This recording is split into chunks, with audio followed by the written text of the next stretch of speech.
Hello friends, very good morning to all of you. कैसे हैं आप लोग? I hope all of you are doing well. Last lecture में हमने individual का रेसिडेंशियल स्टेटस कवर कर लिया था। Today we are going to solve some और other questions related to the residential status and after that we will start with scope of income. एक बार scope of income हमारा complete हो जाता है, after that we will come to the practical questions related to the residential status and scope of income. Okay, बात समझ में आई यहाँ तक? तो चलिए आज का लेक्चर हम स्टार्ट करते हैं। कुछ पहले हम रिवाइज कर लेते हैं जो हमने लास्ट लेक्चर तक पढ़ा हुआ था, that is residential status. Residential status is slightly different from the citizenship, that is entirely different from the citizenship. Citizenship is something which we that is decided on the basis of conditions given under the Constitution of India, whereas residential status is something which we are determined on the basis of rules and regulations or conditions prescribed under a particular act. Clear है? Residential status एक ही year में multiple countries में resident हो सकता है, जबकि citizenship dwell allowed in general नहीं है। रेसिडेंशियल स्टेटस हम each and every previous year का सेपरेटली डिजाइन करते हैं। At the same time each and every person का सेपरेटली डिसाइड किया जाता है।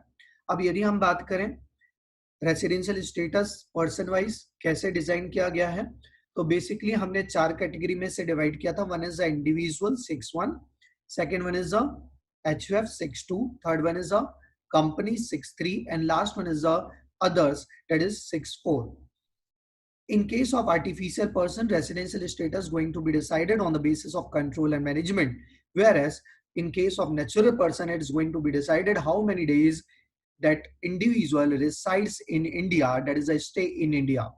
Okay, यदि मैं कंपनी और अदर की बात करूं तो उसमें हमने दो कैटेगरीज देखी थी। One is a resident and other one is a non resident. If person is a resident then entire income is going to be taxable, that is a global income is going to be taxable. However, if individual is non-resident, then we are going to tax only and only Indian income. Foreign income उसके हाथ में tax होने वाली नहीं है। But as far as individual and HUF is concern, residential और non resident में तो हम डिवाइड करते ही करते हैं, but if individual or HUF is a resident, then we will go further and we will divide into two category. One is ROR, another one is RNOR. यदि ROR है then global income is going to be taxable, and if RNOR है then only Indian income is going यदि NR है then only Indian income is going to be taxable. However, RNOR के case में Indian income तो tax होगी, साथ में foreign income. कौन सी फॉरेन इनकम?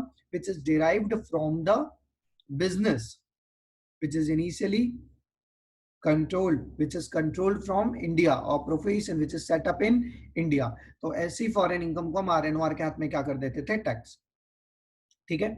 अब यदि मैं बात करूं अदर के केस में रेसिडेंशियल स्टेटस को हम डिसाइड कैसे करते थे, तो criteria is very simple. If control and management of its affair wholly or partly in India, then resident, otherwise non-resident. And what is control and management? That is a head and brain, that is a functional authority, that is in case of partnership firm कौन होता है? Active partners. Clear है यहाँ तक? Second point जो हमने पढ़ा था, that is related to the company. In case of company, Indian company always resident, but यदि foreign company है then we need to check foreign company के केस में if POEM, that is place of effective management, is in India, then resident, otherwise it will become a non-resident. Okay, बच्चा POEM मतलब क्या होता था? POEM is nothing but the place of effective management. मतलब क्या? बोलिए। That is a place from where key managerial and commercial decisions which are necessary to conduct the business are in substance takes place. Clear है? इसके बाद जो हमने पढ़ा था दैट इज HUF का, again control and management of its affair wholly or partly in India, then resident, otherwise non-resident. And very important, control in all the cases include de facto control also. मतलब indirect control है तो भी हम उसे consider कर लेंगे। Answer is yes. Last case जो हमने देखा था दैट इज इंडिविजुअल का, और इंडिविजुअल के केस में हमने देखा if any individual in a relevant previous year resides in India for more than or equal to 182 days, then considered as a resident. Or if it is more than or equal to 60 days and 365 days in a last 4 year, immediately preceding the relevant previous year, then also that person is considered as, that individual is considered as resident. Clear है? मतलब on the basis of basic condition we are going to decide if at least one basic condition is satisfied, then resident, otherwise non-resident. However, in certain cases, first basic condition is the only criteria, second basic condition is not satisfied, not applicable. What are that cases? Case number one, if individual being an Indian citizen leaving India for the purpose of employment outside India, and that employment includes self-employment also. Case number two is if individual being an Indian citizen leaving India as a crew member of Indian ship. Third case is if Indian citizen or Indian origin leaves India for the purpose of not leaves India, comes to visit India. ठीक है? इसके बाद हमने देखा था कि यदि individual resident हो जाता है तो उस सिचुएशन में we need to check whether individual is ROR और आरएनओआर. यदि both the additional condition is satisfied then ROR, otherwise that individual become RNOR. यदि मैं आरओआर की बात करूं, एडिशनल कंडीशन क्या हुआ करती थी? First, he should be stay in India for 730 days or more in aggregate in past 7 year immediately preceding the relevant previous year. पिछले 7 सालों में उसका टोटल स्टे 730 दिन 730 डेज या उससे ज्यादा होना चाहिए. And that is a cumulative condition है. एंड सेकंड कंडीशन इज, बोलिए, second condition is nothing but the he should be resident in India. क्या? He should be resident in India for at least 2 previous year out of 10 preceding previous year. And if both the additional condition is satisfied, then individual is considered as a ROR. If, yeah, rather otherwise it is considered as a RNOR. Clear है? बात समझ में आई? अब यदि मैं HUF की बात करूं तो HUF के केस में भी ROR और RNOR we need to check. तो उस पर्टिकुलर सिचुएशन में क्या होगा? सबसे पहले आपको ये चेक करना है रेसिडेंट या नॉन रेसिडेंट. रेसिडेंट है तो further we need to categorize into ROR और आरएनओआर.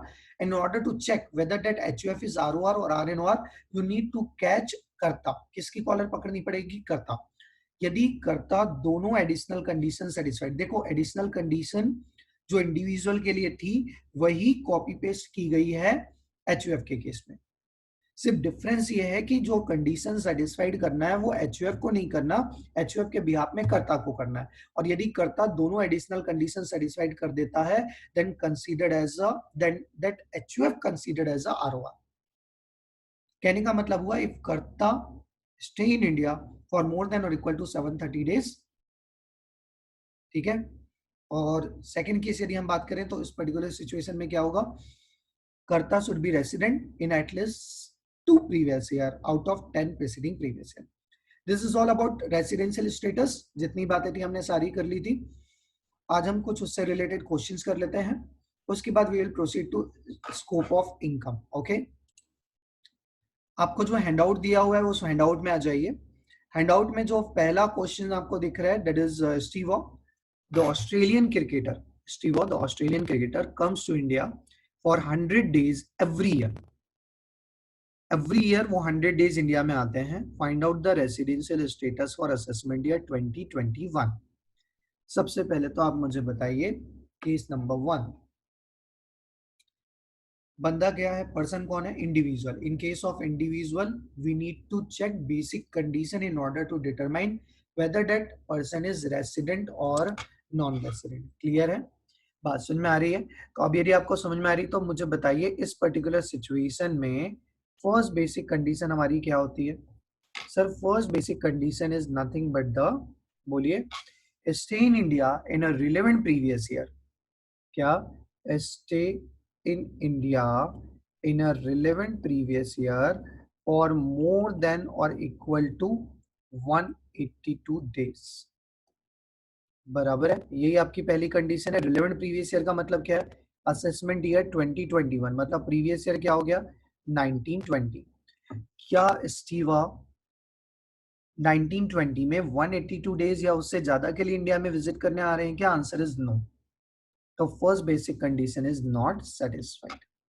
Now we will go to the second basic condition. अब सेकंड बेसिक कंडीशन क्या है बताइए सर। सेकंड बेसिक कंडीशन जो हमारी है वो बोलती है stay in India in a relevant previous year, that is 1920, for more than or equal to 60 days, sorry 60 days, ठीक है, and more than or equal to 365 days, 365 days or more in 4 preceding previous year। Clear है, बात समझ में आ रही है। अब मुझे बताइए कि 1920 में बंदे का स्टे कितना था सर। वो हर साल 100 डेज के लिए आ रहा है। इसका मतलब 1920 में जो स्टे रहा होगा वो 100 डेज का रहा होगा। यस, और क्योंकि 100 डेज का स्टे था इसका मतलब ये पहला पार्ट कंडीशन का तो सेटिस्फाइड हो गया। सेकंड कंडीशन का जो पहला पार्ट था वो तो हमारा सेटिस्फाइड हो गया। अब बचा कौन सा part? Second part. Second part क्या बोलता है? 365 डेज और मोर इन अ 4 प्रीसीडिंग प्रीवियस ईयर। मतलब 1920 के पहले 4 सालों में, दैट इज 1819, 1819 के बाद 17, 18, 16, 17 एंड 15, 16, ये 4 सालों में इन एग्रीगेट टोटल स्टे जो है वो 365 डेज और मोर होना चाहिए। क्लियर है? तो अब मुझे बताइए मेरा टोटल 4 साल का स्टे कितना है? सर क्वेश्चन तो ये बता ही नहीं रहा। अरे नहीं नहीं बता रहा है ना। क्वेश्चन आपको क्या बोलता है? 100 डेज एवरी ईयर आ रहा है। इसका मतलब हर साल 100 डेज आया होगा। इसका मतलब पिछले 4 प्रीवियस ईयर में वो कितने दिन आया होगा इंडिया में? 400। इसका मतलब second part is also satisfied. कहने का मतलब क्या हुआ? Second condition is also satisfied, therefore he is a resident. Sir wait wait wait. हाँ जी बोलिए। सर हमने कुछ एक्सेप्शन भी पढ़े थे जिसमें सेकंड कंडीशन एप्लीकेबल नहीं होती थी, और उसमें एक एक्सेप्शन, पहले दो तो क्या थे? लिविंग इंडिया, ये वो केस नहीं है। बट थर्ड एक्सेप्शन जो होता था, इफ इंडियन सिटीजन और Indian origin comes to visit India, तो क्या ये पर्टिकुलर क्लॉज यहाँ एक्टिवेट नहीं होगा? नहीं होगा। व्हाई? बिकॉज पर्सन जो है वो ना इंडियन सिटीजन है और ना ही इंडियन ओरिजिन है। मतलब ये क्लॉज एक्टिवेट होगा क्या? नहीं। और जब भी वो condition, that is special cases नहीं होते, तो सेकंड कंडीशन भी क्या हो जाती है? एक्टिवेटेड। तो क्या बंदा रेसिडेंट है? यस। अब रेसिडेंट हो गया तो अब मेरा काम यहीं पर खत्म हो गया क्या? नहीं। Now we need to go further in order to check whether that resident is ROR or RNOR। अब मुझे बताइए कैसे चेक करेंगे? Sir on the basis of additional condition. if both the additional condition is satisfied, that ROR, otherwise RNOR। Clear है? अब मुझे बताइए पहली एडिशनल कंडीशन क्या है? एवरीवन साथ साथ में बोलो क्या? Stay in India for more than और equal to 730 days in a 7 preceding previous year. अब मुझे बताइए पिछले 7 सालों में वो बंदा इंडिया में कितने दिन रहा? सर 7 सालों में हर साल वो 100 डेज आ रहा है। इसका मतलब क्या हुआ? पिछले 7 सालों में वो सिर्फ 700 डेज ही रहा। इसका मतलब first additional condition not satisfied. अब क्योंकि मेरी पहली एडिशनल कंडीशन ही सेटिस्फाइड नहीं हुई, तो क्या मुझे दूसरी भी चेक करनी चाहिए क्या? No no no no no. Why? Because दोनों एडिशनल कंडीशन सेटिस्फाइड होगी तो मैं ROR बोलूंगा, अदरवाइज बाय डिफॉल्ट ये क्या हो जाएगा? RNOR।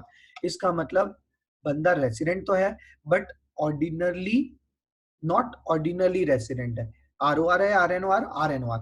अब मुझे बताइए क्योंकि इंडिविजुअल RNOR है, अब उसके हाथ में कौन सी इनकम टैक्स होने वाली है? सर एकदम सिंपल है ये तो। कौन सी इनकम टैक्स होगी बताइए? Only Indian income and those foreign income which is derived from the business or profession controlled or set up in India। Clear है? बात समझ में आ रही है क्या यहाँ तक? बात समझ में आई आपको? अब यदि आपको बात समझ में आ गई होंगी तो थोड़ा हम और आगे बढ़ रहे हैं। नाउ सेकंड क्वेश्चन देखिए। 102 डेज के लिए visit in India, this has been his practice from past 10 years. ये क्वेश्चन आपके लिए अगेन क्या है बोलो? होमवर्क दे दूं? ओके, तो this question is your homework. सिर्फ एक ही चेंज है, 100 की जगह हमने 102 डेज लिए। केस नंबर 3 आ रहा है। Mr B, a Canadian citizen, comes to India for the first time। very important word is first time। first time 15-16 में आ रहा है, इसका मतलब उसके पहले कभी भी वो इंडिया में नहीं आया। ठीक है? ड्यूरिंग फाइनेंशियल ईयर 15-16, 16-17, 17-18, 18 19 कर लीजिएगा इसे, 18, 19 and 1920 he was in India for 55, 60, 90, 150 and 70 days. Determine the residential status for assessment year 2021. assessment year 2021 का मतलब क्या हुआ, प्रीवियस ईयर 1920, और 1920 में बंदे का टोटल स्टे दिया है क्या क्वेश्चन में, हाँ जी सर 70 डेज दिया गया है। मुझे बताइए, एक ओरली हम डिस्कस कर लेते हैं, करना आपको है। सबसे पहले आप मुझे बताइए वेदर स्टे इन इंडिया, पहली बेसिक कंडीशन क्या बोलती है हमारी, stay in India should be more than or equal to 182 days in a relevant previous year. Yes. क्या वो सेटिस्फाइड होने वाली है, नहीं। अब सेकंड कंडीशन में आएंगे, सेकंड कंडीशन हमें क्या बोलती है, stay in India in a relevant previous year for more than और इक्वल टू, बोलो 60 डेज। तो 70 दिन यदि बंदा इंडिया में रहा, इसका मतलब पहला पार्ट तो सेटिस्फाइड। दूसरा पार्ट क्या बोलता है, पिछले 4 सालों में कितने दिन, 365 डेज और मोर। तो आप मुझे बताइए 4 सालों में टोटल नंबर ऑफ स्टे कितना है। Sir total number of stay जो है वो है 55 प्लस 60 प्लस 90 प्लस 150। इसका मतलब एग्जैक्टली जो नंबर ऑफ डेज आ रहे हैं वो 355 आ रहे हैं। इसका मतलब 365 दिन से कम है क्या, यस। मतलब second condition is also not satisfied because both none of the basic condition is satisfied, that is both basic condition not satisfied, therefore Mr. B is a non-resident. Again this question is also your homework, okay। चलो और कोई question हम पढ़ते हैं, एक और question मैं करवा देता हूं, फिर will come to the new part, ठीक है। कौन सा क्वेश्चन करेंगे बताइए, कौन सा क्वेश्चन करेंगे। नैतिक नाम बड़ा प्यारा लग रहा है, चलो यही सॉल्व करते हैं। Question number 12, Mr Naitik was born in 1977 in India. इससे पहले मैं आगे बढ़ूं, फर्स्ट एंड फॉरमोस्ट क्वेश्चन, क्या मिस्टर नैतिक इंडियन ओरिजिन है, आंसर इज नो।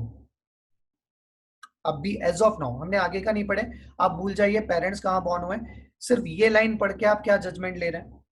1977 में नैतिक का बर्थ जो है वो इंडिया में हुआ, क्या मिस्टर नैतिक सिर्फ इस लाइन से इंडियन ओरिजिन बन जाएंगे, नहीं।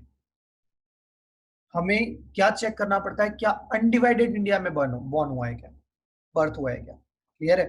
तो as of now he is a Indian citizen because by birth हमको सिटीजनशिप मिल जाती है, बट क्या वो बंदा इंडियन ओरिजिन है, अभी तक तो नहीं है। आगे बढ़ते हैं, his parents were born in 1948 in India, okay. अभी तक इंडियन ओरिजिन है क्या, नहीं है। His grandparents were however born in England. इसका मतलब mister Naitik is a Indian citizen but not Indian origin, ठीक है। सर इंडियन सिटीजन आपने कैसे बोल दिया, बेटा मैंने इंडियन सिटीजन ऐसे बोल दिया because he is born in India और as per the constitution of India by birth Indian citizenship आपको मिल जाती है। हाउएवर इंडिया में डुअल सिटीजनशिप का कंसेप्ट अलाउड नहीं है। इसका मतलब यदि आपने और किसी कंट्री की सिटीजनशिप ली तो इंडियन सिटीजनशिप ऑटोमेटिक आपको सरेंडर करनी पड़ेगी, ठीक है। आगे पढ़ते हैं, thereafter he migrated to England and took a citizenship of that country from 15th March 2019। आप मुझे बताइए, is Mr. Natik is a Indian origin? Answer is no. Is Mr. Natik is a Indian citizen? Answer is again no because he is a England citizen. Sir हम ये discuss क्यों कर रहे हैं, यदि आप रिकलेक्ट कर पाओ तो हमने ये पढ़ रखा है कि इफ एनी इंडियन सिटीजन और Indian origin comes to visit India then second condition is not applicable. But ये बंदा जो है वो ना इंडियन सिटीजन है ना ही इंडियन ओरिजिन है, इसलिए सेकंड कंडीशन भी we need to check in that case, ठीक है। आगे पढ़ते हैं, left Indian citizenship afterward he visited India during the previous year 1920 for 90 days, determine। अब इस क्वेश्चन में हमको प्रीवियस कोई भी डेटा दिया है क्या, नहीं दिया हुआ, तो जितनी इंफॉर्मेशन दी गई है उस बेसिस पर आपको आंसर लेना है। आपके लिए ये क्वेश्चन भी अगेन होमवर्क है, नेक्स्ट लेक्चर जब भी मैं आपके साथ डिस्कस करूंगा तो उसमें मैं ये क्वेश्चन भी आपको सॉल्व करवा दूंगा। तो बेसिकली सॉरी, रेसिडेंशियल स्टेटस के जितने भी क्वेश्चंस दिए गए हैं वो सारे के सारे आपके लिए होमवर्क है, ठीक है। एक क्वेश्चन नंबर 15 हम देखते हैं, चलिए। Juliet, a foreign citizen not being a person of Indian origin, during financial 1920 he comes to India for 85 days. 1920 में कितने दिन के लिए आई है? 85 days. Determine the residential status. 5-6 से लेके 18-19 तक का आपको स्टे अलग से दिया गया है। तो सबसे पहले तो मुझे बताइए, रेसिडेंशियल स्टेटस जो डिसाइड होगा वो किस तरीके से होता है? Sir, it is on the basis of basic condition. पहली बेसिक कंडीशन क्या है? मोर देन और इक्वल टू 180 डेज। सेटिस्फाइड हो रही है क्या? नहीं हो रही। हो रही है क्या? नहीं हो रही, क्योंकि सिर्फ बंदा 85, बंदी जो है वो 85 डेज के लिए ही इंडिया में आई है। अब मुझे बताइए क्या बताना है? क्या सेकंड कंडीशन हम चेक करें? हाँ जी सर, बिल्कुल करिए। क्या एक्सेप्शन अप्लीकेबल नहीं होंगे? नहीं होंगे सर। क्यों नहीं होंगे? Because Juliet is not a Indian citizen nor a Indian origin. She is neither a Indian origin, neither a nor a Indian origin citizen। बात समझ में आई क्या? और अब यदि आपको बात समझ में आ रही है तो थोड़ा सा क्वेश्चन हम और आगे बढ़ाते हैं और आंसर दीजिएगा मुझे। क्वेश्चन जो है वो क्या है? क्वेश्चन जो है वो एकदम सिंपल सा है। 85 डेज, यस। क्या 60 डेज से ज्यादा है? यस। पिछले 4 सालों में, 4 साल कौन से होंगे? 1920 के पहले 4 साल, 18, 19, 17, 18, 16, 17 एंड 15, 16। तो क्या पिछले 4 सालों में जो टोटल स्टे था, इज इट मोर देन और equal to 65 days? Of course दिख ही रहा है, 305 प्लस 65 यही हो जाता है 365। मतलब second basic condition is satisfied, therefore he is a resident. इसलिए वो बंदी क्या हो जाएगी? रेसिडेंट। और क्योंकि इंडिविजुअल रेसिडेंट हो गया तो हमें वहीं पर रुकना नहीं है, we need to go further. We should check whether that individual is ROR और RNOR। यस। तो अब ROR की एडिशनल कंडीशन क्या बोलती है? तो मैं यहाँ पर additional condition one by one discuss करता हूँ। सबसे पहली मेरी एडिशनल कंडीशन क्या है? कि पिछले 7 सालों में 730 डेज और मोर।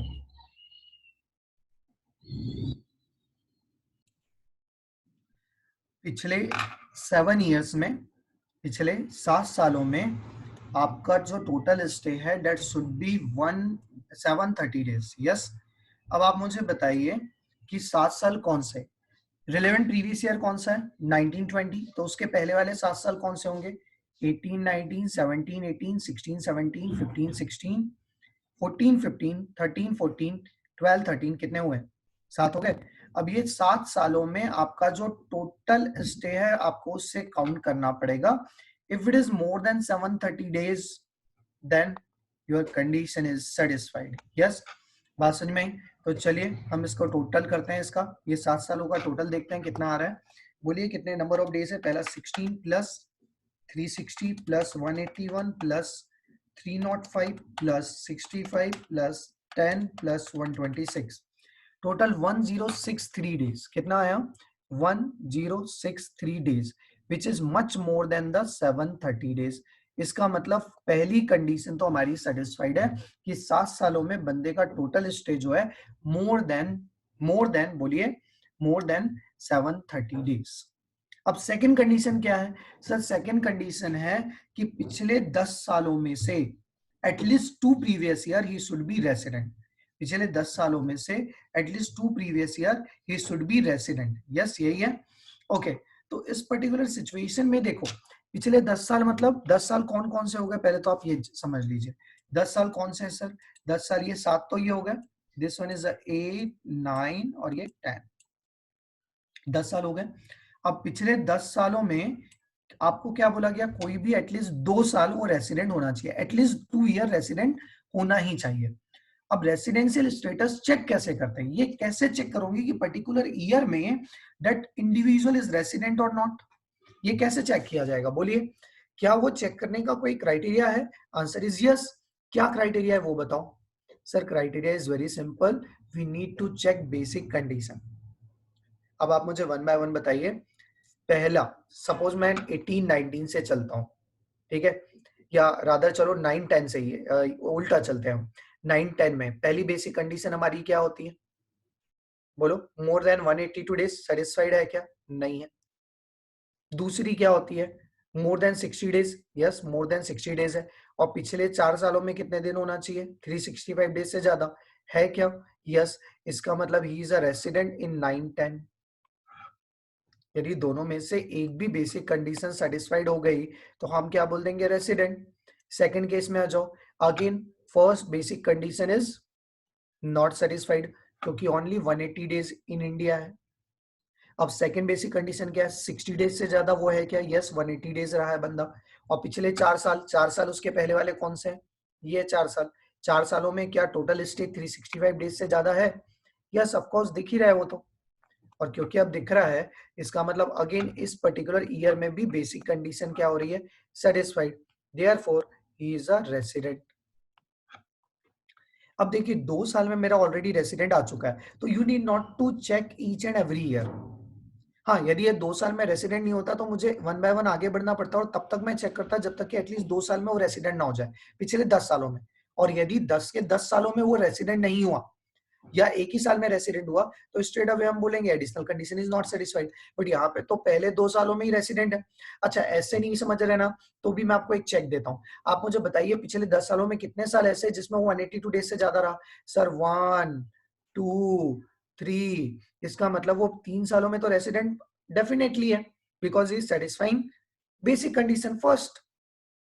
यस, तो हमारी second condition is also satisfied. Therefore that miss Juliet, miss या Mrs I don't know, but she is a R O R, that is resident and ordinary resident. कहने का मतलब क्या हुआ?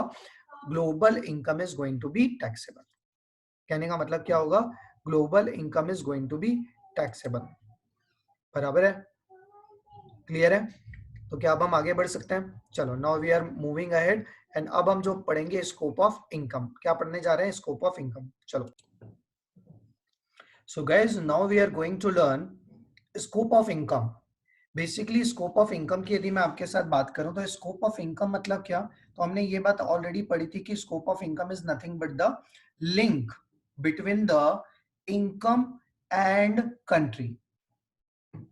कि पर्टिकुलर जो इनकम है वो किस कंट्री को बिलोंग करती है। पर्टिकुलर इनकम जो है, इज इट अ इंडियन और फॉरेन इनकम? क्लियर है? स्कोप ऑफ इनकम को हमने कहा था it is nothing but the taxability, that is the incidence of taxability. कि आपकी इनकम का नेचर क्या है और उस बेसिस पर हम क्या डिसाइड करना चाहते हैं whether that income is going to be taxable और नॉट। बात समझ में आ रही है? अच्छा, अब यदि आपको बात समझ में आ रही होंगी तो इनकम का नेचर कैसे डिसाइड किया जाए, whether particular income is a Indian income और फॉरेन इनकम, ये कैसे डिसाइड किया जाएगा? तो जब भी हम इनकम की बात करते हैं तो इनकम के दो एस्पेक्ट होते हैं। It's just like a coin, coin के दो पहलू होते हैं ना, वैसे इनकम के भी दो एस्पेक्ट होते हैं। One is a accrue, another one is a receipt. One is a accrue, another one is a receipt.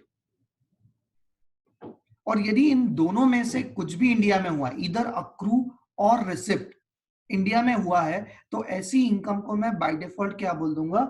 Indian income. बात समझ में आई? बात समझ में आई? अब सपोज मैं आपसे यदि कोई पर्टिकुलर क्वेश्चन पूछूं, suppose I am owner of particular plot of land, एक प्लॉट ऑफ लैंड का मैं ऑनर हूं और at the same time I am selling that particular plot of land to mister Obama. किसको बेच रहा हूं मैं? Mister Obama. एंड कहाँ ये जो डील हम क्रैक कर रहे हैं वो कहाँ कर रहे हैं? Of course outside India. ये जो लैंड हम बेच रहे हैं आउटसाइड इंडिया बेची जा रही है। इंडिया में सिचुएटेड है, नागपुर में सिचुएटेड है, बट जो डील हो रही है इसकी, जो ट्रांजेक्शन एग्जीक्यूट हो रहा है वो कहाँ पर हो रहा है? आउटसाइड इंडिया में। क्लियर है? अब इस पर्टिकुलर सिचुएशन में कंसीडरेशन भी मुझे आउटसाइड इंडिया ही दे दिया गया, मैंने लैंड भी आउटसाइड इंडिया ही सेल आउट कर दी है। Now my question is this income is a Indian income और फॉरेन इनकम? आप सबसे पहले मुझे बताइए इनकम अक्रू कहां हो रही है, अराइज कहां हो रही है? सर अक्रू मतलब क्या होता है? Accrue is nothing but the right to receipt. मतलब आपके पास इनकम को रिसिप्ट करने का राइट कब डेवलप हो रहा है? जब आपका एग्रीमेंट एग्जीक्यूट हो रहा है। एग्रीमेंट कहां एग्जीक्यूट हुआ? आउटसाइड इंडिया, यूएसए में। इसका मतलब क्या हुआ कि आपकी जो इनकम है वो यूएसए में अक्रू हुई, ना कि इंडिया में।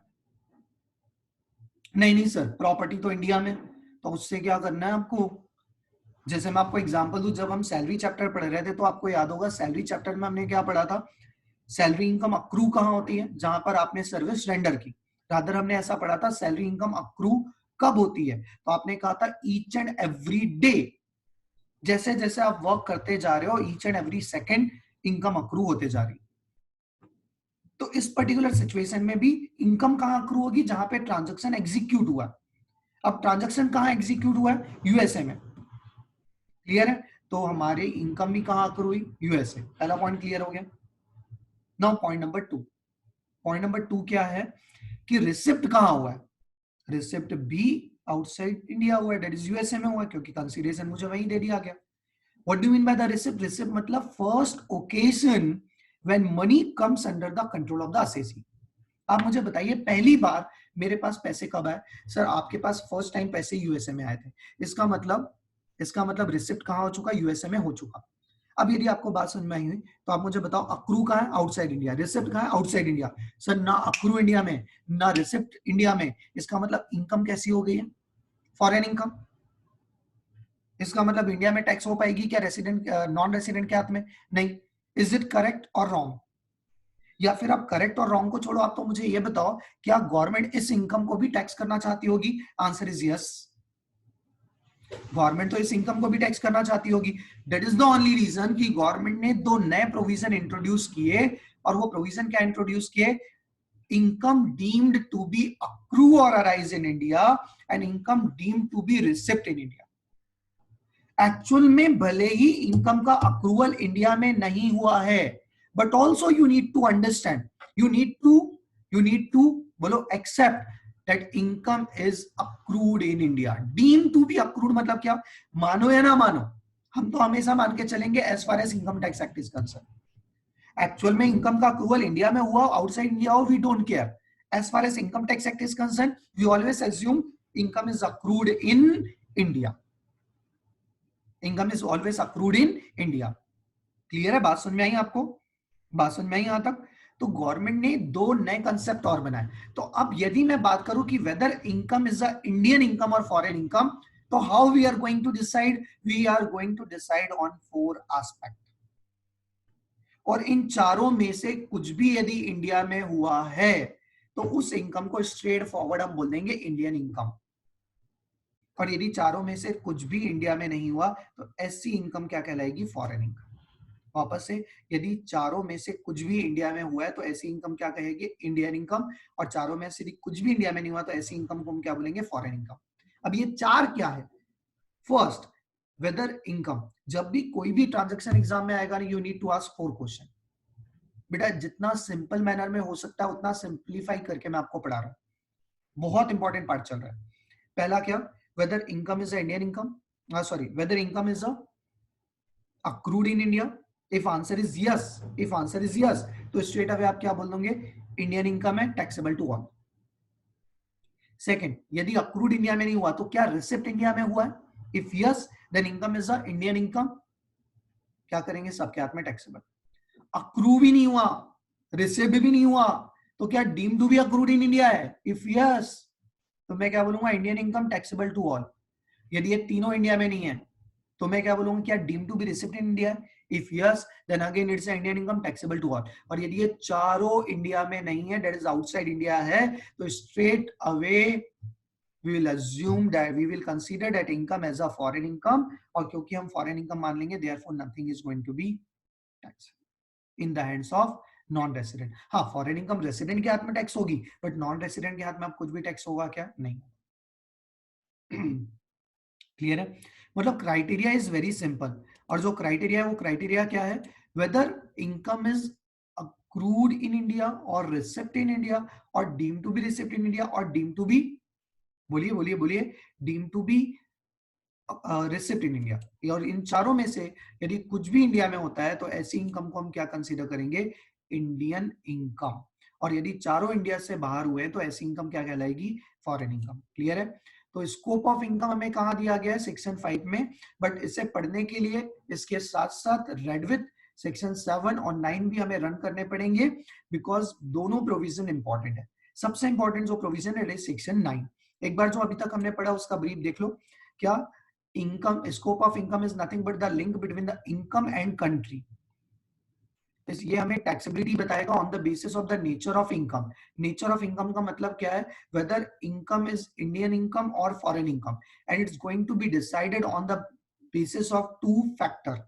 इनकम के दो पहलू होते हैं, और दो पहलू क्या होते हैं, दो फैक्टर जो होते हैं वो क्या होते हैं? One is a accrue, another one is a receipt.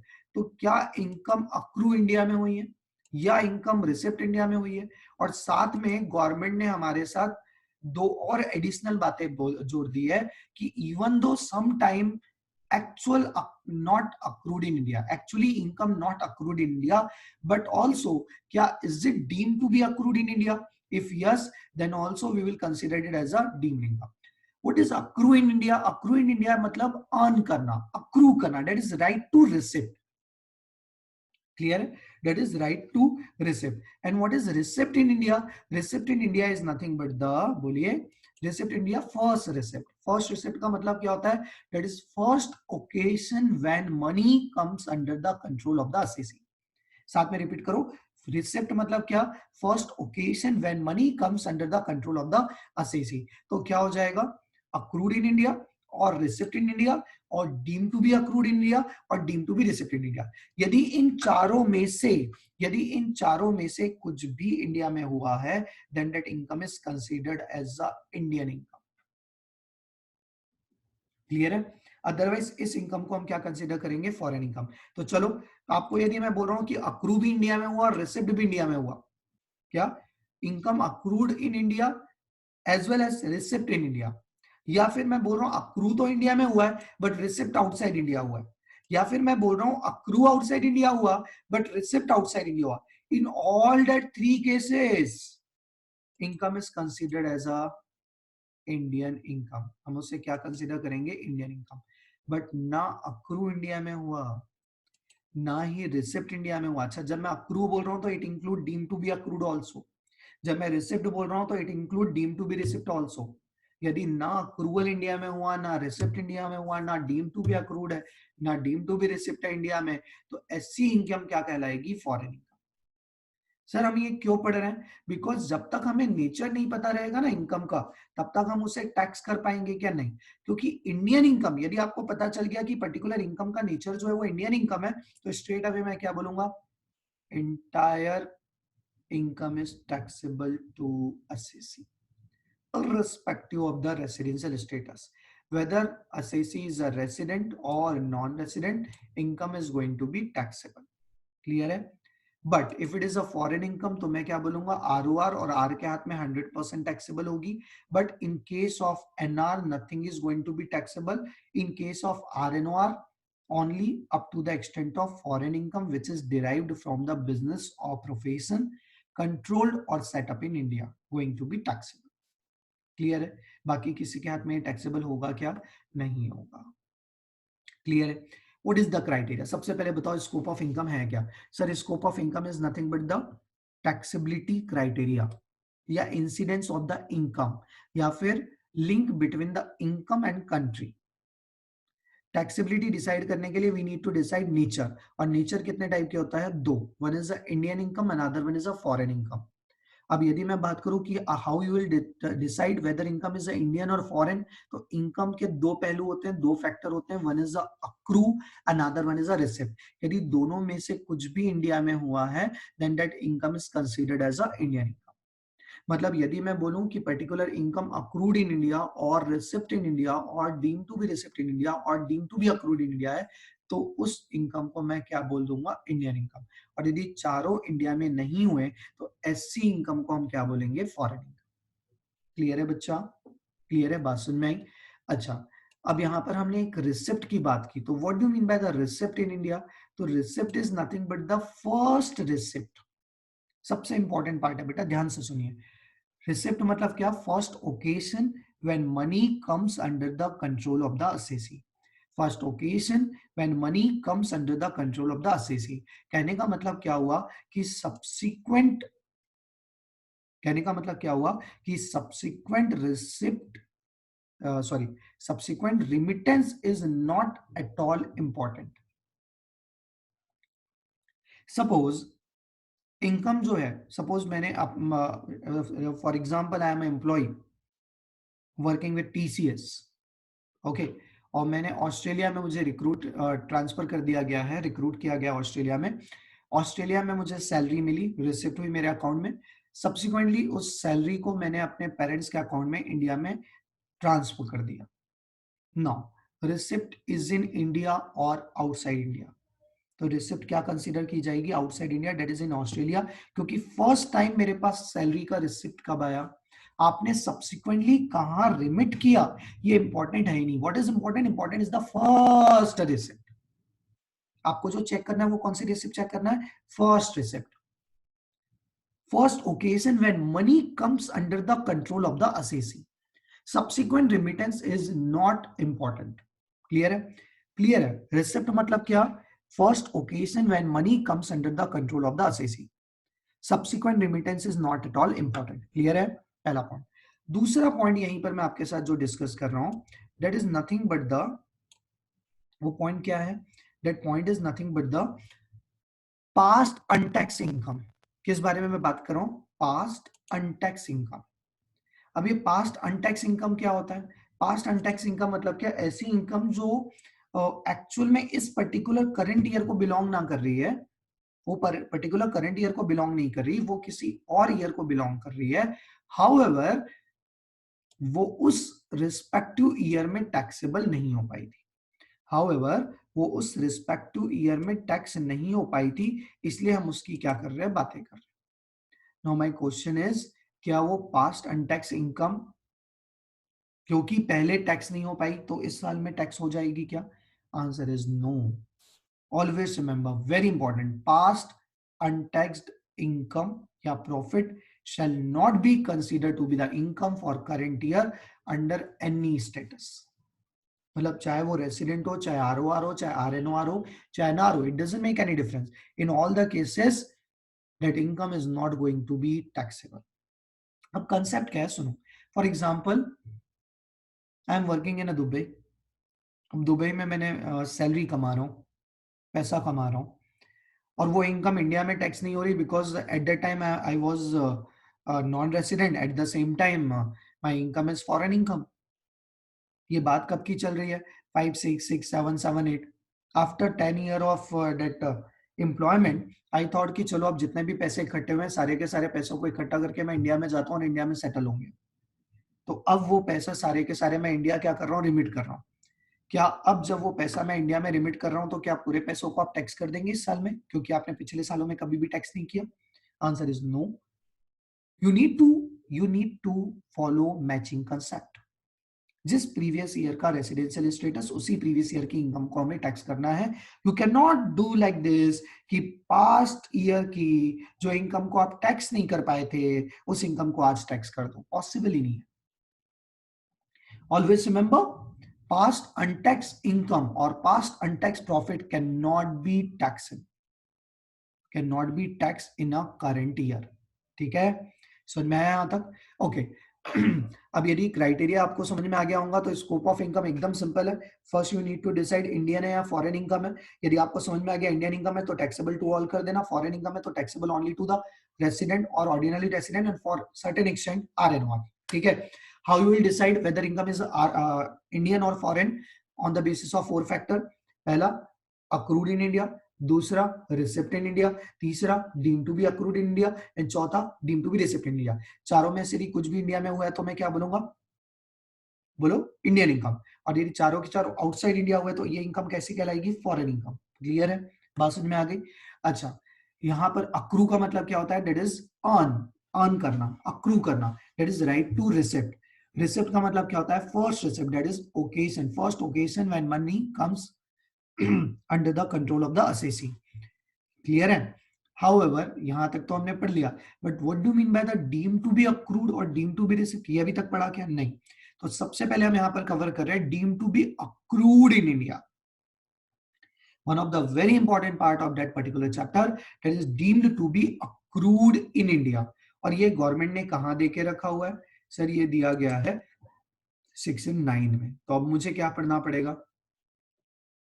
बोलिए, सेक्शन 9 पढ़ना पड़ेगा। क्लियर है? पढ़ना स्टार्ट करें। So guys, now we are going to learn section 9, that is income deemed to be deemed to be accrued in India. क्या पढ़ने जा रहे हैं हम? Income deemed to be accrued in India. Clear है यहां तक? Income deemed to be accrued in India, that is section 9. क्या पढ़ेंगे हम? सेक्शन 9. 9 में 9 बातें दी गई है.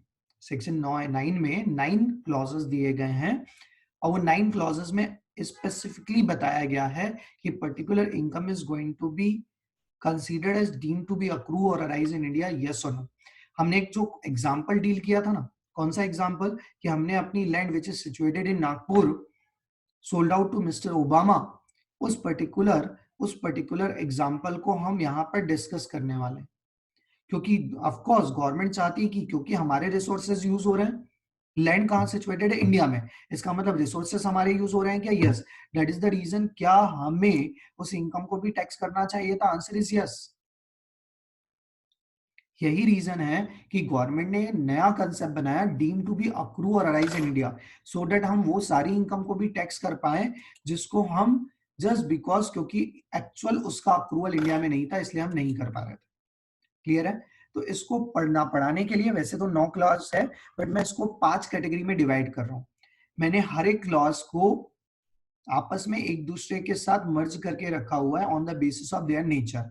यही रीजन है कि सबसे पहले पहला क्लॉज आएगा, उसके बाद 2 क्लॉज एक साथ आएंगे, फिर अगेन 2 क्लॉज एक साथ आएंगे, फिर एक क्लॉज एंड लास्ट में 3 क्लॉज हम एक साथ पढ़ेंगे. ठीक है? अब जो सबसे पहला क्लॉज क्या है वो देखते हैं. तो our first clause is nothing but the business connection in India. देखो पढ़ते हैं किसके कैसे है इसको वो समझ लीजिएगा.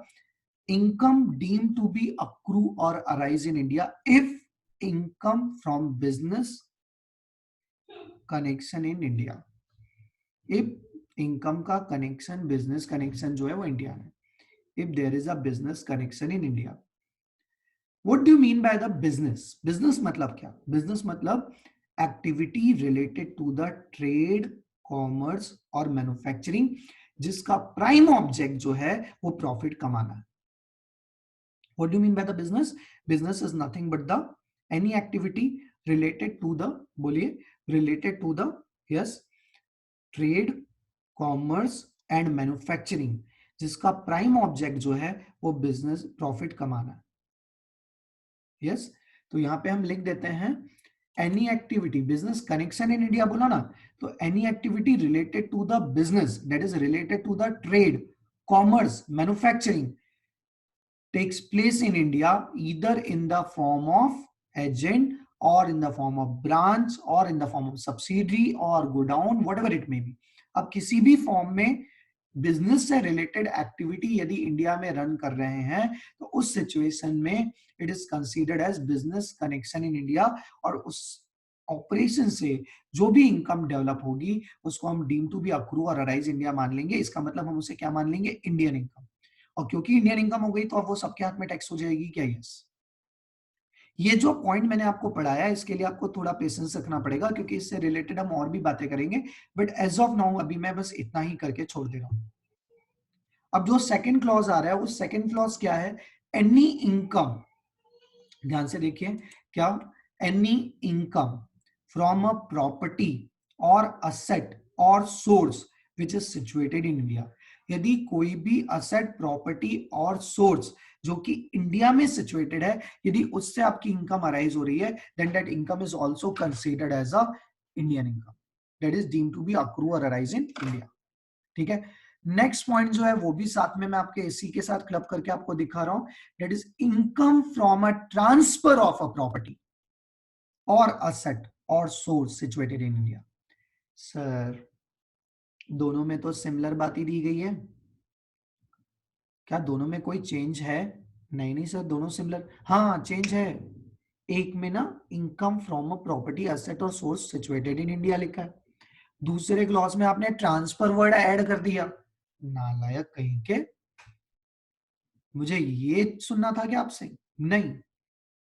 बहुत सारी बुक्स और बहुत सारे बच्चे क्या करते हैं, दोनों को एक साथ क्लब करके पढ़ लेते हैं कि हाँ दोनों का एक ही मतलब है. अरे एक नहीं है, दोनों अलग अलग बातें हैं. पहला जो क्लॉज है उसमें गवर्नमेंट रेवेन्यू रिसिप्ट को कवर कर रही. ध्यान से देखिए, income from a property asset और सोर्स सिचुएटेड इन इंडिया। इसका मतलब कौन से नेचर की इनकम को हम कवर करना चाह रहे हैं? रेवेन्यू नेचर की। कहने का मतलब क्या हुआ? कहने का मतलब क्या हुआ बताइए जरा, कि यदि इनकम रेवेन्यू नेचर की है, मतलब असेट को, प्रॉपर्टी को यूज करके यदि आपने इनकम कमाई है, और यदि सोर्स आपका इंडिया में सिचुएटेड है, तो it's considered as a deem to be accrue और अराइज इन इंडिया। जबकि सेकंड क्लॉज में क्या है? कैपिटल रिसिप्ट है। मतलब क्या? Income from a transfer of a source. Suppose particular plot, particular flat जो है वो इंडिया में सिचुएटेड है, and it is owned by one of the NRI who is working in Australia. वहीं परमानेंट सेटल हो चुके हैं, बट उनका फ्लैट जो है, उसकी ऑनरशिप जो है उनके पास है। फ्लैट जो है वो कहाँ पे सिचुएटेड है? इंडिया में। आपने उससे लेट आउट किया, रेंट आया, is it going to be covered under point number 2 or point number 3? Point number 2 से मेरा मतलब क्या है? This particular point. और पॉइंट 3 से मतलब क्या है? लास्ट वाला पॉइंट। तो ये जो रेंटल इनकम आ रही है, it is going to be covered under point number 2 and not 3। But यदि उन्होंने उस फ्लैट को बेच दिया, फ्लैट को बेच दिया, ट्रांसफर कर दिया, तो उस सिचुएशन में सेकंड में कवर होगा या थर्ड में? थर्ड में। Why? Because now it's become a capital receipt. समझ पा रहे हो? मतलब दोनों पॉइंट अलग अलग है। अब याद करो, क्या याद करो? वो पॉइंट को जो हमारा एग्जांपल हुआ करता था, हमने ओबामा जी को लैंड बेची। कहां बेची? यूएसए में। अक्रू कहां हुआ? यूएसए में। कंसीडरेशन कहां मिला? यूएसए में। रिसिप्ट कहां हुआ? यूएसए में। बट क्या उस इनकम को डीम टू बी अक्रू और अराइज इन इंडिया मान लिया जाएगा? Yes, bye virtue of section 7 clause 3 we are going to consider it as a income deemed to be accrue or arise in India। और जैसे ही मैंने इसे income deemed to be accrue or arise in India माना, आप मुझे बताइए, is it treated as a Indian income? Answer is yes। इसका मतलब क्या? ये सबके हाथ में टैक्स हो जाएगी? यस। क्लियर है? तो पहला पार्ट हमारा, पहला केस क्या था? Business connection in India. पहला केस क्या था? Business connection in India. Second case क्या था? Income from a property asset और सोर्स सिचुएटेड इन इंडिया, और income from a transfer of asset और property situated in India. Fourth और fifth case again combine करके पढ़ रहे हैं। और फोर्थ केस मोर और that is moreover clarificatory nature का है। आपको क्लैरिफिकेशन देता है, ये आपको ऑलरेडी पहले से पता था। और क्या बोलता है? कि salary income deemed to be treated as accrued or arise in India if service rendered in India। यदि जो सर्विस दी जा रही है वो इंडिया में रेंडर की गई है, तो उस सिचुएशन में income deem to be accrue और अराइज इन इंडिया मान ली जाएगी, भले ही एम्प्लॉयर आउटसाइड इंडिया का हो या इनसाइड इंडिया का हो, it doesn't make any difference. For example, you are working with TCS. TCS Indian company है। आपको टीसीएस ने ऑस्ट्रेलिया में अपॉइंट किया। आपका रिक्रूटमेंट कहाँ किया गया? ऑस्ट्रेलिया में। या आपका ट्रांसफर कर दिया गया इंडिया से ऑस्ट्रेलिया में। आप सर्विस कहाँ रेंडर कर रहे हैं? ऑस्ट्रेलिया में। आप मुझे बताइए, आपकी इनकम अक्रू कहाँ हो रही है? ऑस्ट्रेलिया। रिसिप्ट कहाँ हो रही है? Australia. Deem to be accrued हो रही है क्या इंडिया में? Answer is no. Why? Because service मैं कहाँ पे रेंडर कर रहा हूँ? ऑस्ट्रेलिया में। इवन दो मेरा एम्प्लॉयर ऑस्ट्रेलिया में नहीं है, इंडिया में है, बट ऑल्सो मैंने सर्विस कहाँ रेंडर की है? ऑस्ट्रेलिया। तो इनकम, सैलरी इनकम अक्रू कहाँ हुई है? ऑस्ट्रेलिया। तो उस इनकम को डीम टू बी अक्रू हम कंसीडर करेंगे क्या? नहीं। सपोज गूगल या माइक्रोसॉफ्ट का कोई इंप्लॉय इंडिया में आके सर्विस रेंडर कर रहा है, तो अब हम उसकी इनकम को क्या कंसीडर कर लेंगे? Indian income. Why? Deem to be accrue और अराइज इन इंडिया। तो फोर्थ क्लॉज जो है, वो फोर्थ क्लॉज क्या है? Salary income if service are rendered in India. यदि सर्विस इंडिया में रेंडर्ड की गई है, तो उस सिचुएशन में सैलरी इनकम को मैं क्या मान लूंगा? डीम टू बी अक्रू और अराइज इन इंडिया। क्लियर है? क्लियर है? बात समझ में आई? अच्छा, इसमें ना बहुत एक that is no doubt clarificatory nature का है, हमें ऑलरेडी पहले से पता था, नहीं लिखते तो भी हम ऐसे ही करते। बट ऑल्सो इसमें एक बहुत इंपॉर्टेंट बात है। फॉर एग्जाम्पल, मैंने through out the period of service India में सर्विस रेंडर की, ठीक है। उसके बाद मेरा रिटायरमेंट हुआ। रिटायरमेंट के बाद मैं आउटसाइड इंडिया में ऑस्ट्रेलिया जाके सेटल हो गया। क्यों सेटल हो गया भाई? क्योंकि मेरे जो बच्चे थे वो सारे ऑस्ट्रेलिया में सेटल थे, इसलिए मैं भी ऑस्ट्रेलिया में जाके सेटल हो गया। अब उस कंपनी से मुझे पेंशन मिल रही है। मैंने कंपनी को कहा कि पेंशन डायरेक्टली मेरे कौन से अकाउंट में? आउटसाइड इंडिया वाले अकाउंट में आप क्रेडिट कर दिया करो। My question is pension is deemed to be accrue और arise in India? Answer is yes. Why? Because pension जो आ रही है, ये क्यों आ रही है? बिकॉज आपने सर्विस दी, और सर्विस कहाँ दी थी? इंडिया। अब पॉइंट का इंपॉर्टेंस समझो, टेक्निकल है थोड़ा बट इंपॉर्टेंट है। क्या? सर्विस तो इंडिया में आपने रेंडर की ना, और क्योंकि सर्विस इंडिया में रेंडर की गई, इसीलिए जो पेंशन मिल रही है भले ही आउटसाइड इंडिया मिल रही है, भले ही रिटायरमेंट के बाद मिल रही है, but also deem to be accrue और अराइज इन इंडिया मान ली जाएगी क्या? Yes. And all of you are aware uncomputed pension is always taxable, तो क्या उसको मैं टैक्स करना करूंगा क्या? यस करूंगा। तो पॉइंट क्या है? एकदम सिंपल है कि यदि सर्विस इंडिया में रेंडर की गई तो सैलरी इनकम बाय डिफॉल्ट क्या मान ली जाएगी? डीम टू बी अक्रू और अराइज इन इंडिया, मतलब इंडियन इनकम मान ली जाएगी। क्लियर है? अब इसका जो नेक्स्ट पॉइंट है, it is a exception of the first point. इसका एक एक्सेप्शन है, और वो एक्सेप्शन क्या है? आपको जब मैं वो पर्टिकुलर क्लॉज बताऊंगा तो आपको बहुत सारी और भी बातें याद आएगी। क्या है? If salary given by the government to the Indian citizen who is rendering services outside India. कुछ क्लिक हो पा रहा है क्या? ऐसा कुछ हमने और कहीं पढ़ा है? कहाँ पढ़ा है सर? सैलरी के चैप्टर में पढ़ा था शायद। सैलरी के चैप्टर में कहाँ पढ़ा? अलाउंसेस पढ़ते समय।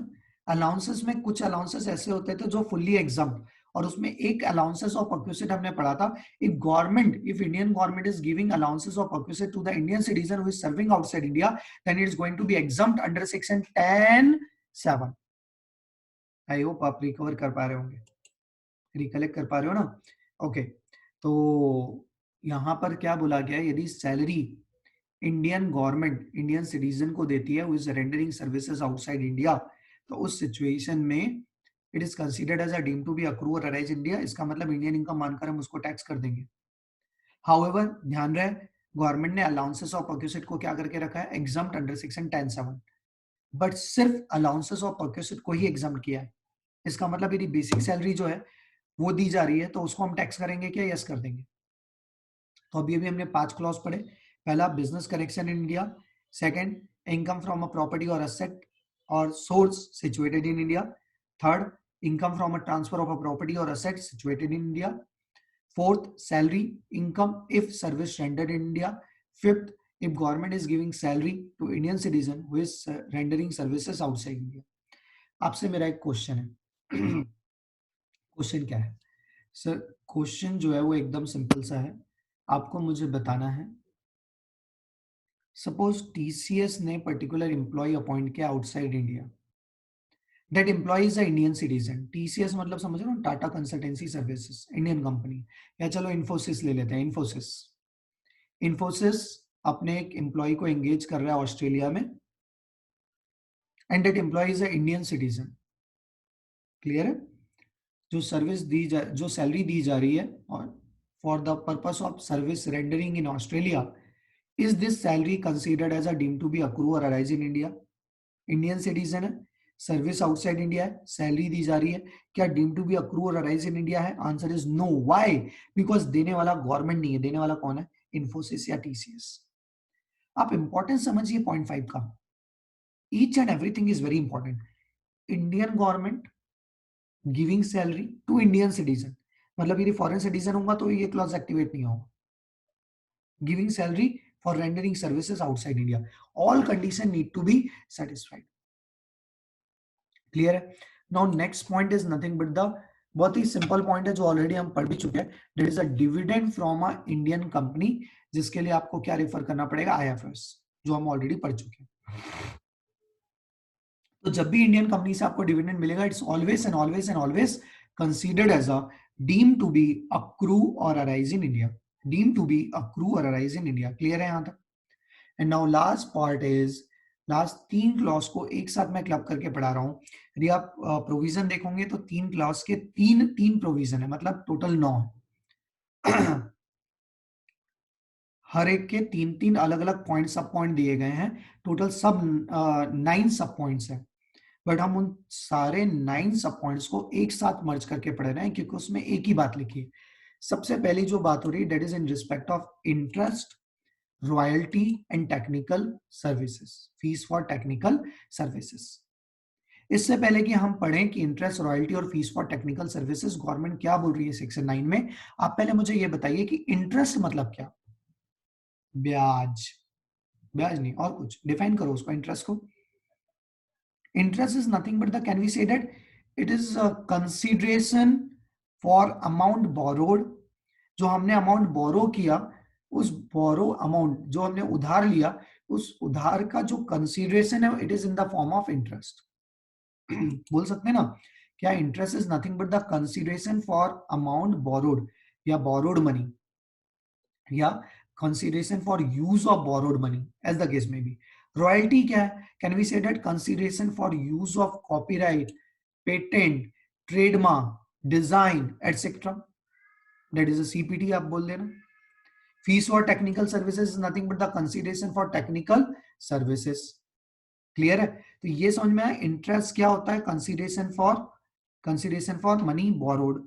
रॉयल्टी क्या होता है, consideration for copyright, patent, trademark, design etcetera.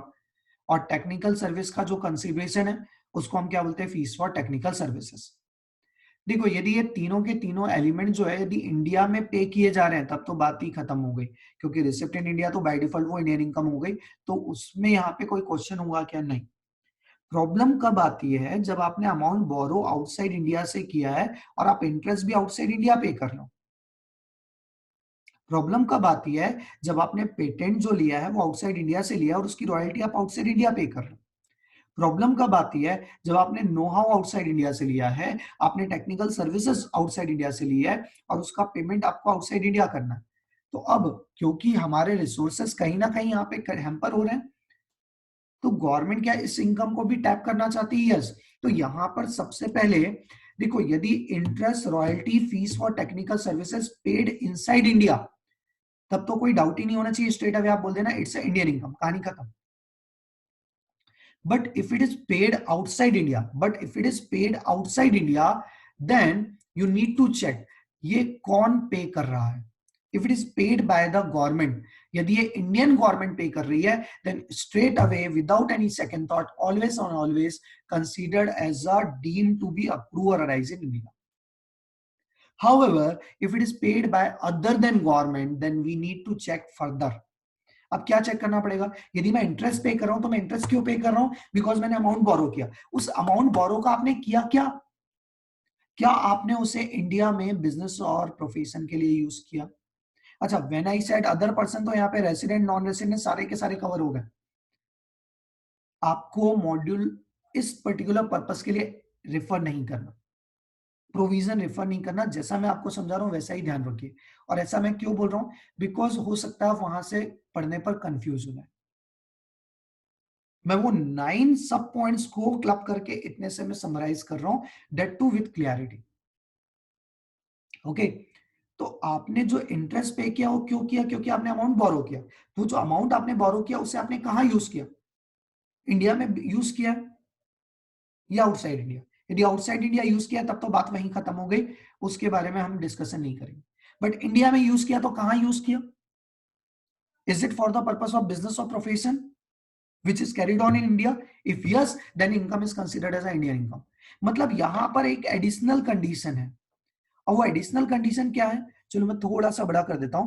क्या, if interest paid outside India by the other person and if that amount borrowed or copyright, patent, trademark, design or technical services used for business और profession earn in India, यदि उसे use किया जा रहा है in respect of business और profession in India, then it is considered as a deem to be accrue और arise in India.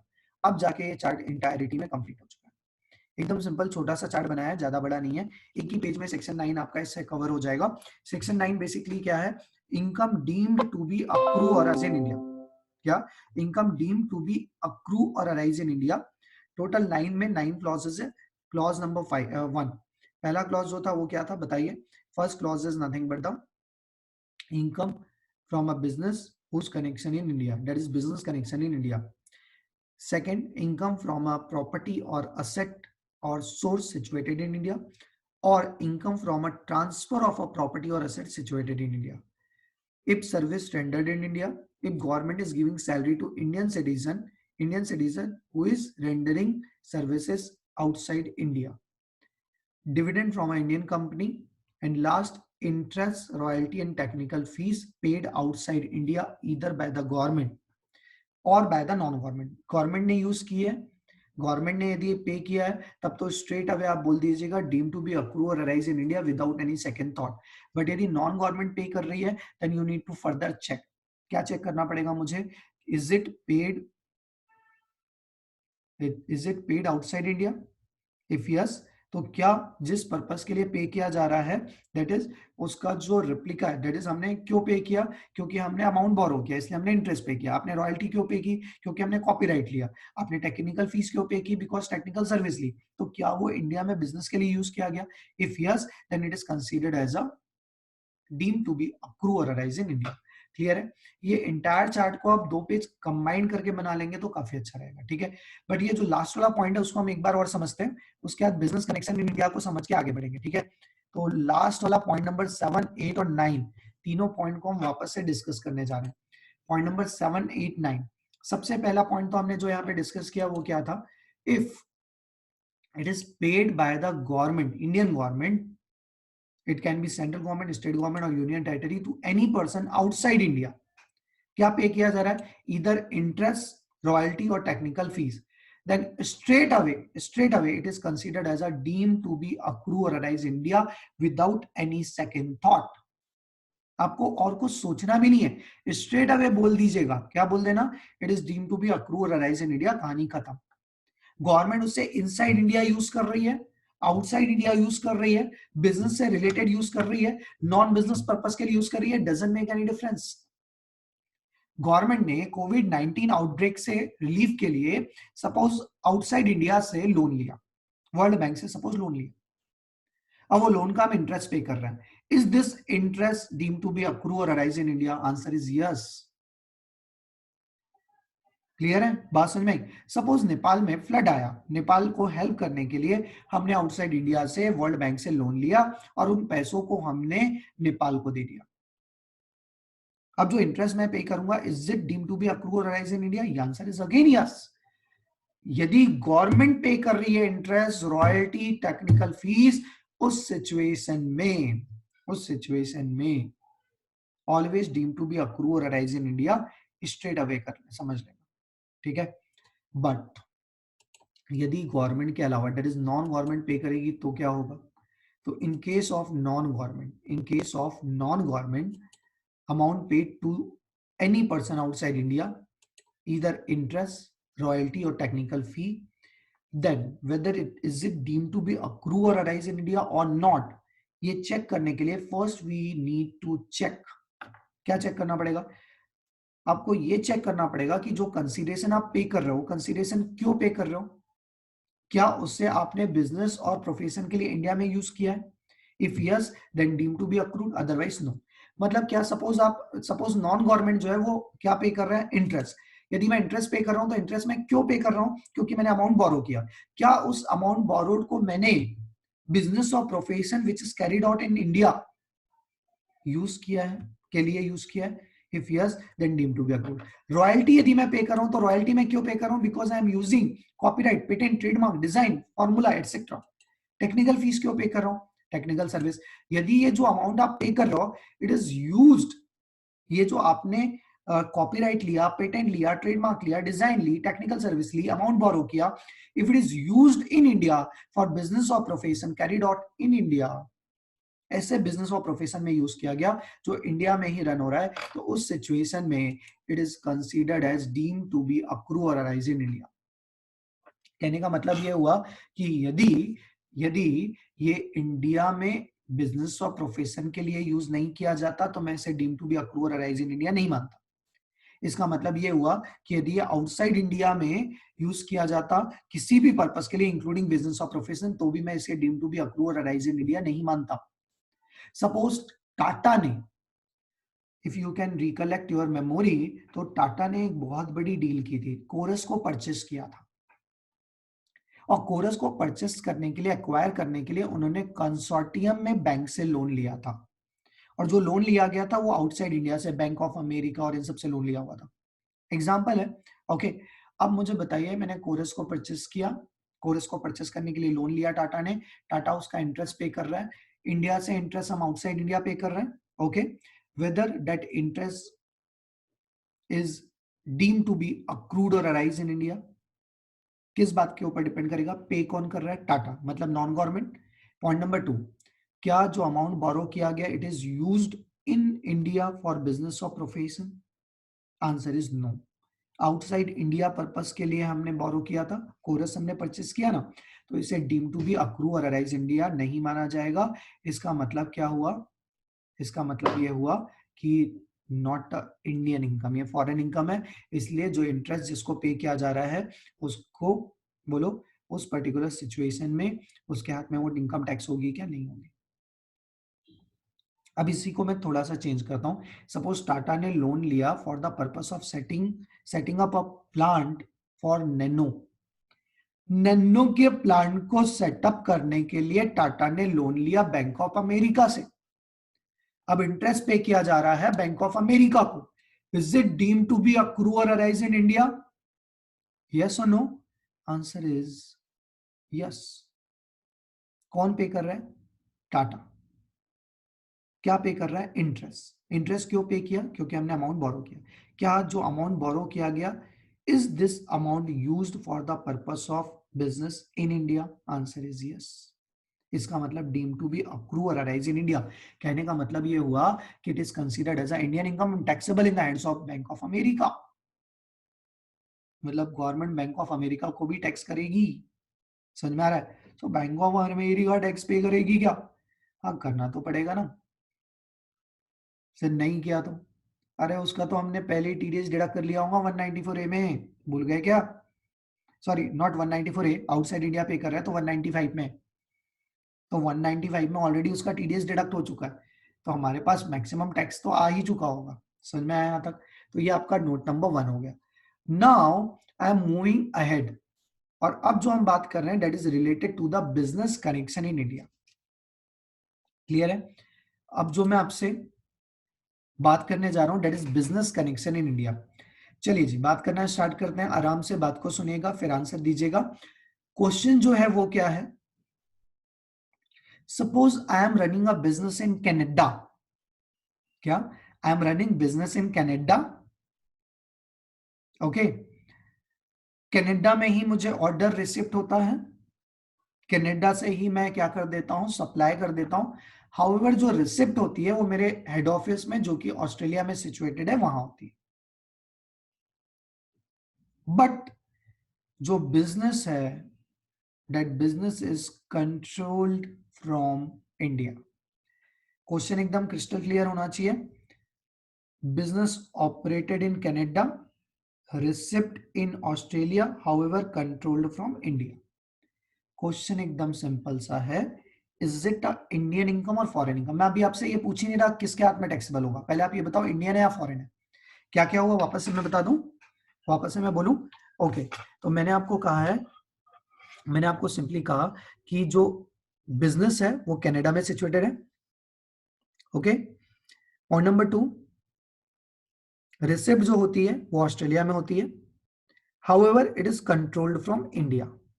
But ये कंट्रोल कहां से हो रहा है? इंडिया से।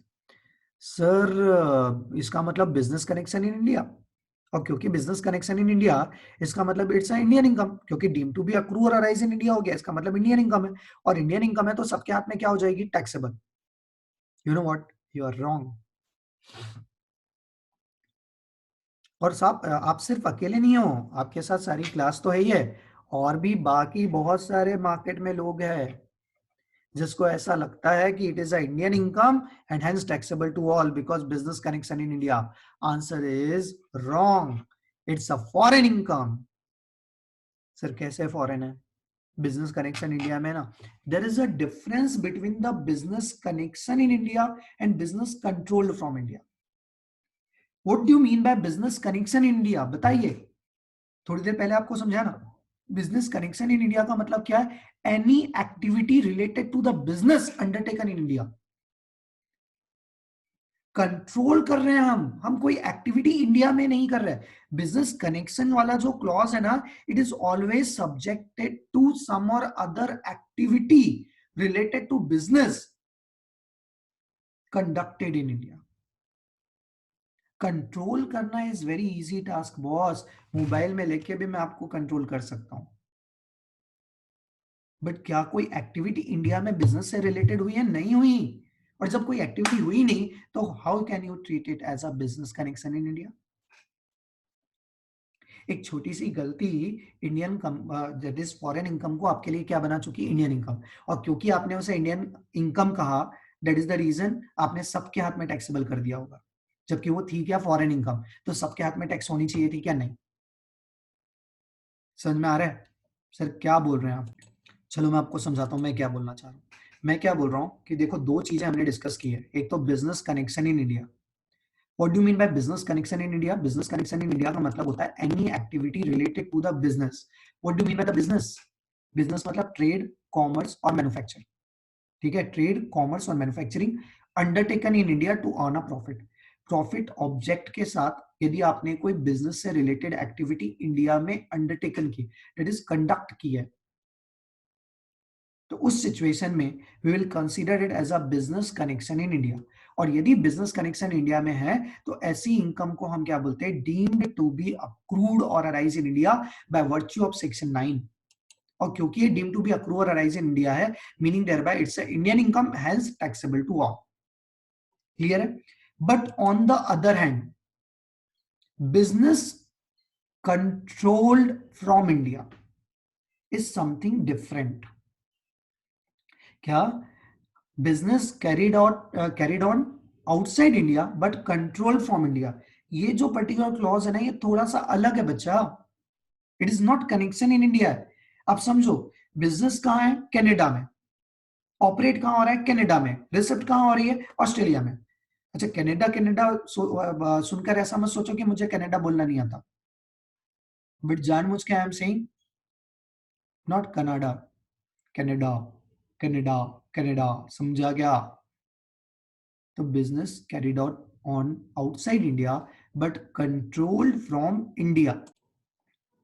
ओके, क्या? Business carried out outside India but controlled from India, इसका मतलब क्या हुआ कि आपका बिजनेस ऑपरेट आउटसाइड इंडिया हो रहा है, रिसिप्ट भी आउटसाइड इंडिया है, सिर्फ कंट्रोल इंडिया में हुआ। तो आप सबसे पहले मुझे बताया अक्रू कहाँ हुआ? Accrue outside India because operate outside India हुआ। रिसिप्ट कहाँ हुआ? Outside India. Deem to be accrued in India है? Answer is no, because it's not connection in India. कोई एक्टिविटी इंडिया में बिजनेस से रिलेटेड नहीं की गई है, इसलिए it's not business connection in India. और भी कोई क्लॉज एक्टिवेट हो रहा है क्या? नहीं। Last deem to be receipt. Deem to be receipt में आप ऐसा मान के चलो कुछ भी नहीं है। ठीक है, हमारे काम का डीम टू बी रिसिप्ट में कुछ भी नहीं, तो चारों इंडिया में हुआ क्या? नहीं। इसका मतलब ये इनकम जो थी, वो इनकम कैसी है? Foreign income. इनकम कैसी है? Foreign income. और क्योंकि ये फॉरेन इनकम है, that is the reason it's considered as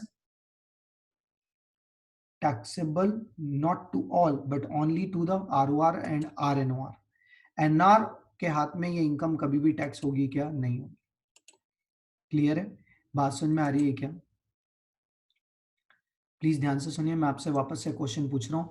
मैं आपसे बोल रहा हूँ, सपोज कोई एजेंट मैंने अपॉइंट किया for the purpose of running my business in India, is it business connection in India? Yes.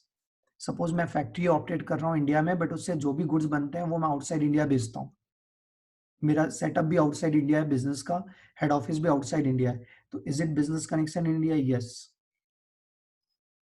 यदि कोई फैक्ट्री, गोडाउन, एजेंट, यदि ये कोई एक्टिविटी इंडिया में की गई है related to the either trade, commerce और मैन्युफैक्चर, तो फिर मैं बोलूंगा business connection in India. But आपका बिजनेस आउटसाइड इंडिया सिर्फ कंट्रोल इंडिया से हो रहा है ना, तो इस केस में it's a foreign income, it's not business connection in India. Clear है? पॉइंट क्लियर है? तो अब यदि मैं आपसे पूछूं कि बताओ बेटा, कनाडा में हमारा बिजनेस है और रिसिप्ट ऑस्ट्रेलिया में हुआ है, बट कंट्रोल इंडिया से हो रहा है, तो is it a Indian income और foreign income? It's a foreign income. और फॉरेन इनकम है तो सिर्फ किसके हाथ में टैक्सेबल होगी? आरओआर के हाथ में होगी क्या? यस। एनआर के हाथ में होगी? नो। बट क्या आरएनओआर के हाथ में भी? यस। क्योंकि हमने पढ़ा in the hands of RNOR foreign income which is derived from the business controlled from India is going to be taxable। Clear है? बात सुन में आई? हाउएवर ये जो बिजनेस कनेक्शन इन इंडिया है, यहाँ पे ना कुछ इसके एक्सेप्शन भी दिए गए। क्या? ये जो बिजनेस कनेक्शन इन इंडिया है, क्योंकि गवर्नमेंट ने पॉइंट तो बना दिया, बट ये पर्टिकुलर क्लॉज बनाने से बहुत सारे ट्रांजेक्शन्स इसमें कवर हो गए। बहुत सारे ट्रांजैक्शंस इसमें क्या हो जाएंगे, दैट इज वैरायटी के ट्रांजैक्शंस इसमें कवर हो जाएंगे, जिससे एक बहुत बड़ा प्रॉब्लम होने वाला है कि इससे हमारा एक्सपोर्ट जो है वो हो सकता है डीमोटिवेट। तो उससे टेक केयर करने के लिए बेसिकली गवर्नमेंट ने क्या किया, गवर्नमेंट ने यहां पर इस पर्टिकुलर केस में कुछ एक्सेप्शंस बनाए, और वो एक्सेप्शंस क्या है वो हमें डिस्कस करना है। तो what are that exceptions, very important है, एग्जाम में जब भी क्वेश्चन आएगा तो ये बातें आपको ध्यान रखनी पड़ेगी। तो चलिए एक्सेप्शन देखना स्टार्ट करते हैं। What are that exception, exception का मतलब क्या है, that is these all are the following cases in respect of which we are not going to consider it as a business connection in India. और जब आपने business connection in India consider ही नहीं किया, तो अब आपका जो नॉर्मल वे में आप समझते थे, मतलब अक्रू हुआ है क्या, पहले ये देखो, रिसिप्ट हुआ है क्या ये देखो, उसका डीम टू बी अक्रूड, क्योंकि बिजनेस कनेक्शन इंडिया में नहीं कंसीडर किया मतलब अक्रूड नहीं है। रिसिप्ट है क्या, नहीं है, तो स्ट्रेट अवे या तो फॉरेन इनकम बोल देना, और ये चारों में से कुछ भी इंडिया में हुआ तो मैं क्या बोल दूंगा, इंडियन इनकम। क्लियर है। अब इसे समझाने के लिए मैं इसे दो पार्ट में आपको डिवाइड करके दे रहा हूं। One is the agent operated in India, और दूसरा ऑपरेशंस कंडक्टेड इन इंडिया। पहले हम एजेंट की बात कर लेते हैं, फिर हम ऑपरेशंस की बात करेंगे। यदि कोई भी एजेंट, आप समझिए बात को, if any agent in India who is habitually secure the order in India for the non resident, यदि कोई बंदा एज अ एजेंट वर्क कर रहा है नॉन रेसिडेंट का, और किस लिए वर्क कर रहा है, to secure the order in India, India में नॉन रेसिडेंट के ऑर्डर को सिक्योर करने के लिए, या फिर कोई बंदा as a agent stock maintain कर रहा है इंडिया में, किस लिए स्टॉक मेंटेन कर रहा है, for the purpose of delivery on behalf of the non resident. Non resident को ऑर्डर मिला, उन्होंने आपको बता दिया क्योंकि आप इंडिया में ऑपरेट कर रहे हैं, और उसके बिहाफ में हमने वो गुड्स की डिलीवरी दे दी, तो I am working as a agent, is it considered as a business connection in India, तो गवर्नमेंट बोलती नहीं, हम इसको business connection in India consider नहीं करेंगे। ठीक है, पहला केस क्या है, agent in India who habitually secure order in India for the non resident और maintain stock of goods in India from which he regularly delivers goods on behalf of the non-resident, exercises in India an authority to conclude contract on behalf of the non-resident. These all are the three cases in respect of agent जिसमें हम उसे business connection in India consider नहीं करेंगे। अब यदि हम operations में आ जाए, operations ज्यादा important है। वैसे तो ये पूरा पार्ट एक बार के लिए यदि आप चांस लेना चाहते हैं तो छोड़ सकते हो, अदरवाइज इट्स माय सजेशन कि चांस मत लो, take precaution and not chances. Okay, तो आप इससे भी पढ़ के जाओ, आपको तो वैसे भी मैं समझा ही रहा हूँ। ओके, तो ऑपरेशन कौन कौन से ऑपरेशन, पहला ऑपरेशन बोलता है involves purchase of goods in India for the purpose of export from India and no other activity carried out in India.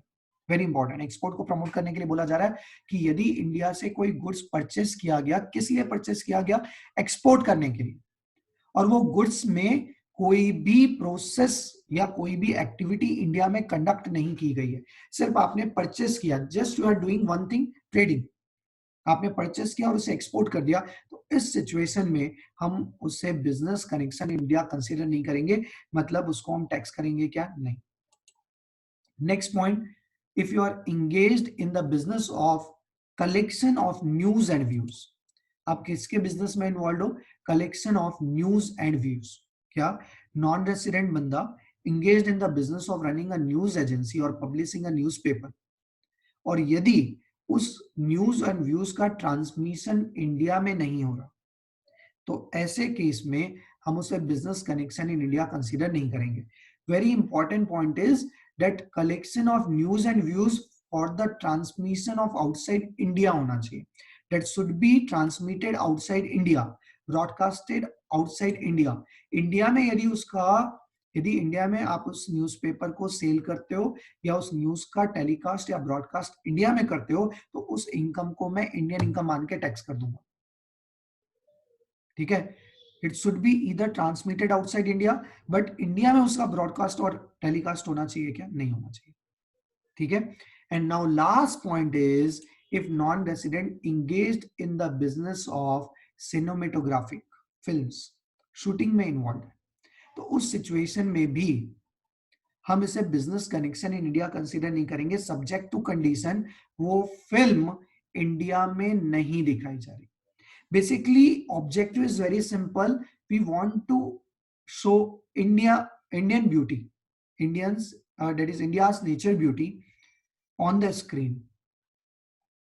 ठीक है, but at the same time we don't want to lose our revenue also.